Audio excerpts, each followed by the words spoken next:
Au cœur du débat public, naturellement, le groupe parlementaire Liberté, Démocratie et Changement, en tant qu'acteur majeur de cette législature, est issu d'une grande coalition, la coalition Wallou, qui aspire à jouer les premiers rôles sur la scène politique sénégalaise. Cette coalition n'a pas manqué d'y prendre une part active et d'y jouer un rôle majeur. En effet, de l'installation de la 14e législature à la séance consacrée à l'examen de la motion de censure déposée contre le gouvernement de Amadou Ba par les députés du groupe Yewwi, en passant par l'examen de la loi de finances et la déclaration de politique générale, le groupe parlementaire Liberté, Démocratie et Changement, dans un souci de représenter dignement les populations et au regard des enjeux de l'heure, a eu à prendre des positions et à faire entendre sa voix pour marquer sa vision. Notre groupe parlementaire a, dans ce sens, cristallisé les espoirs des populations par le discours, par le comportement et par l'action de ses membres en s'appuyant sur leur expérience et leur engagement à servir les populations sénégalaises. Le groupe parlementaire se désole des scènes de violence verbales et physiques qui ont eu à se produire à l'hémicycle sous l'effet de la passion et de l'envie de servir dans une assemblée nationale hautement configurée avec une forte présence de l'opposition. Conformément aux engagements de notre coalition, de la coalition dont nous sommes issus, le groupe a décidé de prendre en charge sans faille les préoccupations des populations, tâche à laquelle ses membres se sont fortement bien attelés par des questions, des interpellations, des propositions dans tous les domaines de la vie politique, économique, sociale et culturelle du pays durant ce début de législature. Dans cette optique, le groupe a, durant le marathon budgétaire, fait énergiquement entendre sa voix, qui est celle du peuple sénégalais, éprouvée par la cherté de la vie et la violation continue de ses droits. Il a dans ce sens rejeté le budget de 2023, qu'il considère éloigné d'une prise en charge correcte et réelle des besoins des populations au moment où leur pouvoir d'achat a été durement attaqué et affaibli par une fiscalité de sauvetage d'un régime surendetté et la vie chère. Le groupe considère que ce budget ne peut être sincère en ce sens que les mesures dites sociales qu'il fait semblant de contenir ne sont que des mesures politiciennes et trompeuses aux effets nuls sur la vie des populations. Elles conduisent au contraire à un creusement du déficit qui devient chronique et au surendettement de notre pays.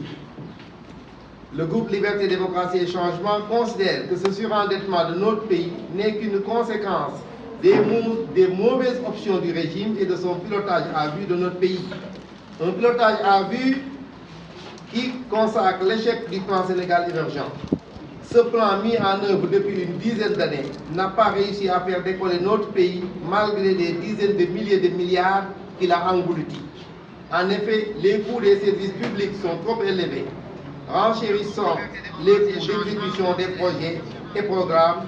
Il est évident que cette situation s'explique par une absence notoire d'articulation entre le cadre national de planification, PSE, PAP2A, et les programmes et projets sectoriels. La réalisation du train du TER, Express Régional, en est un exemple patent. Le TER était programmé pour relier directement l'AIBD en premier, Diamniadio étant juste une étape.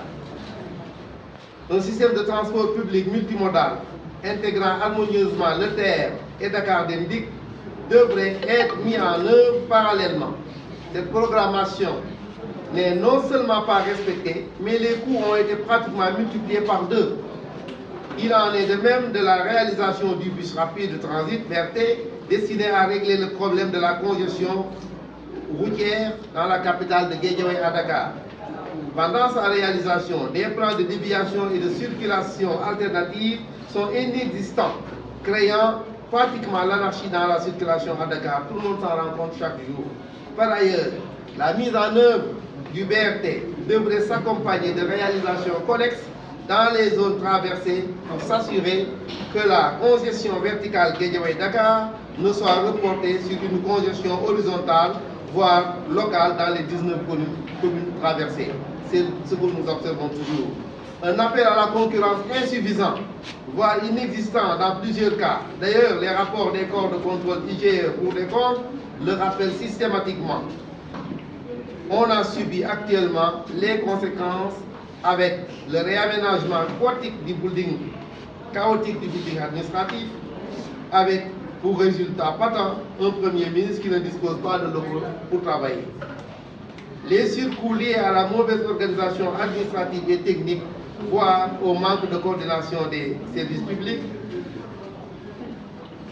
et surtout par la grande corruption qui sévit dans la mise en œuvre des projets publics.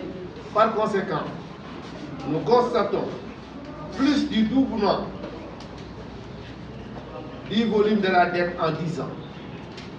Mesures non prises pour la maîtriser, voire baisser le plafond. Par ailleurs, le Fonds monétaire international, dans sa dernière mission, a insisté sur cette question.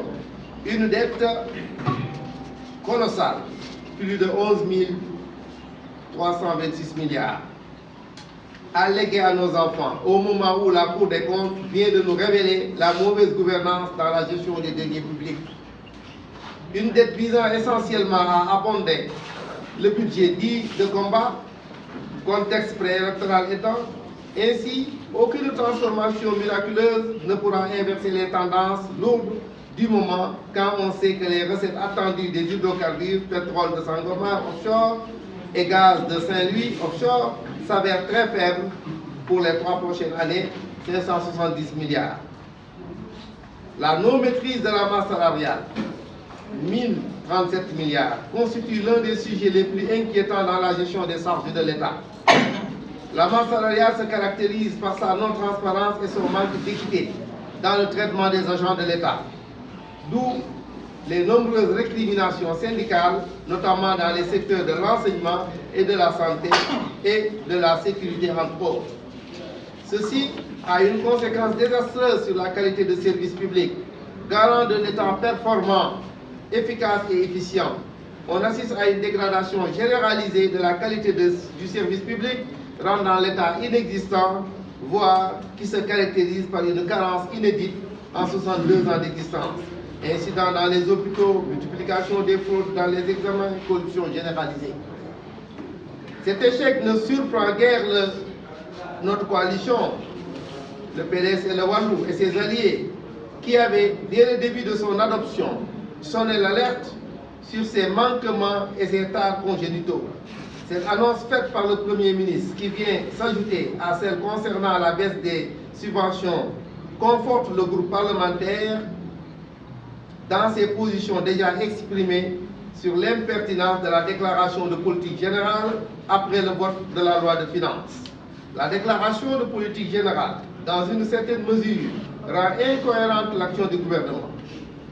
Le régime a ainsi décidé en toute irresponsabilité d'engager le Sénégal dans une année complexe et difficile dès lors que le plan de travail du Premier ministre s'écarte sur certaines questions majeures, notamment les subventions, des priorités du gouvernement et des engagements pris par ses membres dans le cadre de la loi des finances 2023.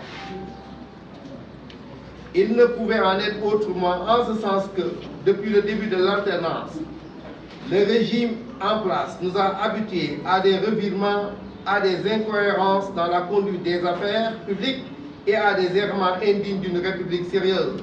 Le gouvernement de combat dirigé par Amadou Ba ne fera donc pas mieux que ses devanciers, si ce n'est dans l'exercice du jeu favori des régimes, à savoir engager de belles tentatives de museler l'opposition et la réduire à sa plus simple expression et détourner les deniers publics dans une impunité totale, comme le révèle le dernier rapport de la Cour des comptes sur la gestion des fonds de la force Covid-19.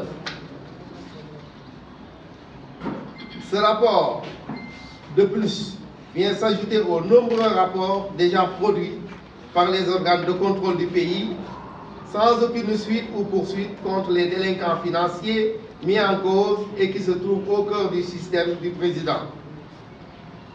Le groupe Liberté, Démocratie et Changement demande au président de la République d'user de ses prérogatives constitutionnelles pour donner une suite à ces rapports. En tout état de cause, les malversations soulevées par la Cour des comptes ne seront pas sans suite.